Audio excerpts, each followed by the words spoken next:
14 अगस्त 1947 क्या ये पाकिस्तान की आज़ादी का दिन था या एक सोची समझी साजिश के तहत कैद कर दिया गया था कश्मीर को दो मुल्कों के दरमियान में।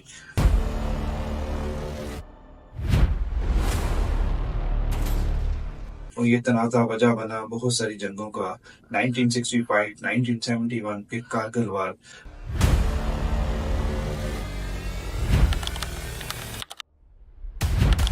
और अब के मौजूदा कशीदा हालात इससे वजूहात हैं इस कश्मीर को दो मुल्कों के दरमियान में बंद करने के। सिंध माहिदा क्यों ख़त्म किया जा रहा है, क्यों सोचा जा रहा है शिमला माहिदा को ख़त्म करने में, क्यों इतने ज़्यादा तनाज़ात बढ़ गए हुए हैं।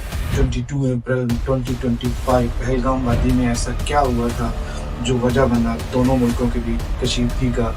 क्या ये एक न्यूक्लियर वार की तरफ जा रही है सिचुएशन, क्या ये थर्ड वर्ल्ड वार से भी बड़ी चीज़ होने जा रही है। आइए जानते हैं आज के इस वीडियो में।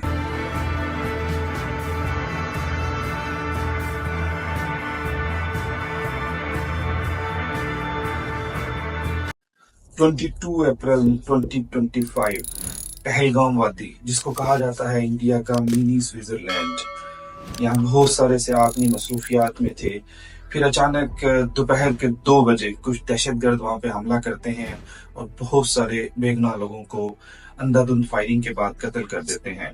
इस फायरिंग में लगभग 26 लोग हलाक हुए, जिनमें मेजॉरिटी हिंदुओं की थी। ये सभी हाई प्रोफाइल लोग थे, इनमें कोई भी कॉमन पर्सन नहीं था। इस इशू को इशू बनाया जाता है और कहा जाता है कि ये हमले पाकिस्तान की तरफ से हुए। हालांकि इसको कहना कबल वक्त है कि कौन दहशतगर्द तंजीम इसके पीछे थी, एग्जैक्टली क्या हुआ था। क्या ये एक सोची समझी साजिश के तहत हुआ या वाकई ही किसी दहशतगर्द तंजीम ने ये सारा हमला किया। इंडिया ने इसको हाईलाइट किया, इस इशू को उभारा और प्लान करना शुरू कर दिया कि हम इसका बहुत बड़ा बदला लेंगे और हम अटैक करेंगे।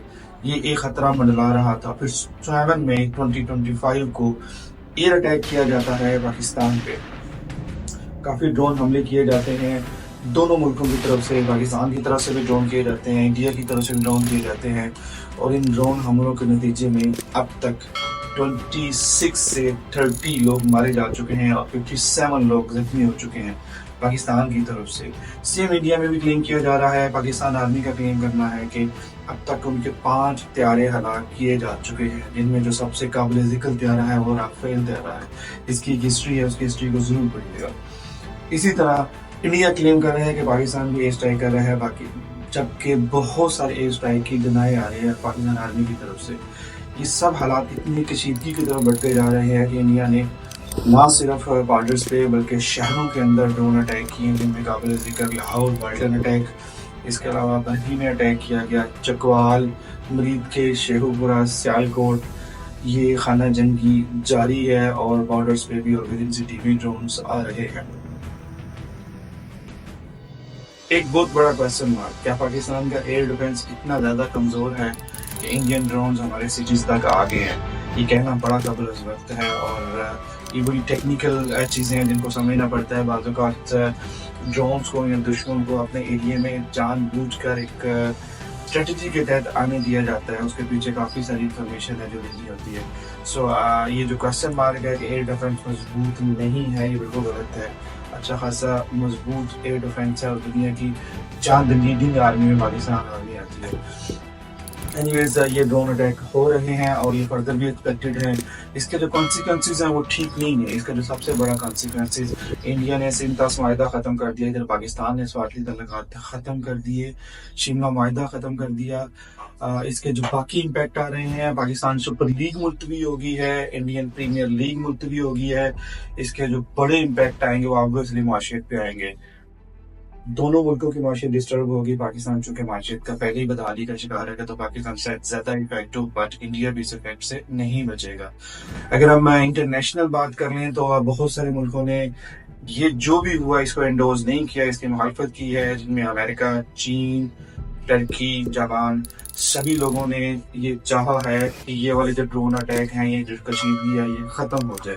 क्योंकि अगर ये जंग होती है, ये हालात आगे बढ़ते हैं, तो ये एक नॉर्मल कन्वेंशनल जंग नहीं होगी जैसे 1965 में हुआ था या 1971 में हुआ था। दोनों कंट्रीज न्यूक्लियर पावर के साथ हैं। दोनों कंट्रीज के पास ऑलमोस्ट 200 के करीब न्यूक्लियर स्टेशंस हैं, वहाँ से अटैक किया जा सकता है। और अगर ये अटैक होता है तो ये एंड भी हो सकता है साउथ एशिया का, और इससे ना सिर्फ इंडिया पाकिस्तान मुतासर होगा, इससे सराउंडिंग में जितने भी कंट्रीज हैं वो भी मुतासर होंगे। एक छोटी सी बात मैं आपको बताता रहूँ कि जब जापान में हिरोशिमा पे अटैक हुआ था, उसके कई सालों के बाद, कई सालों तक वहाँ पे माजूर बच्चे पैदा होते हैं। तो ये जो न्यूक्लियर अटैक होते हैं, न्यूक्लियर बॉम्बिंग होती है, इसके काफ़ी सालों तक इफेक्ट रहते हैं। और अगर ये पाकिस्तान की तरफ से अटैक होता है या इंडिया की तरफ से अटैक होता है तो बचेगा कोई भी नहीं। ये इस लेवल की जंग होती है। आई होप कि इस तरह की जंग कोई ना हो, या हालात बेहतर हो। इसीलिए सभी कंट्रीज की ख्वाहिश है कि ये चीज़ें बेहतर हों। इन चीज़ों को बेहतर होना चाहिए, डायलॉग के ज़रिए दोनों को बैठना चाहिए, और जो भी दोनों के बीच में पॉइंट ऑफ व्यू का डिफरेंस है या जो भी हुआ उसको ख़त्म करना चाहिए। और इस चीज़ पे सोचना चाहिए क्या कोई थर्ड पर्सन तो दोनों में इन्वॉल्व नहीं है, क्या कोई और तो इसका फ़ायदा नहीं उठा रहा।